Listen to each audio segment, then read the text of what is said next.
তো আমি এফবিসির গেটে ঢুকছি। তো এফবিসির গেটে ঢুকতে না ঢুকতেই দেখি যে আমিন খান পূর্ণিমাকে উঠে বলতেছে তুই আমার জান। তো আমি ভাবলাম এটা একটা ছবির শুটিং। তো ঠিক ছবির শুটিং হইতেছে।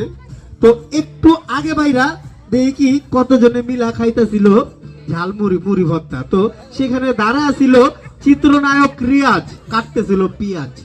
তো এই পেঁয়াজ কাটা শেষ করে আমি একটু আগে বাড়লাম। তো এফবিসির ভিতরে একটা ছোট একটা মাঠ আছে। তো সেই মাঠে দাঁড়ায় ছিল ডিপজল হাতে নিয়ে ফুটবল। তো এই ফুটবলে আমি একটা শট মেরে একটু আগে বাড়লাম। তো একটু আগে বাড়ার পরে দেখি যে পুরা অন্ধকার, জ্বালাইতেছিল ধূপ কে, চিত্রনায়ক মারুফ। তো এই মারুফকে সাইড দিয়ে কথাবার্তা বলতে বলতে আমি একটু আগে বাড়লাম। তো একটু আগে বাড়ার পরে আমাকে আইসা বলতেছে ভাই আমাকে বাঁচান, ভাই আমাকে বাঁচান। আমি কি আরে আপনি না জাহিদ হাসান? তো বললো যে হ্যাঁ আমি জাহিদ হাসান। তো একটু পরে এই জাহিদ হাসানকে কাটা যে আমি আরেকটু আগে বাড়লাম।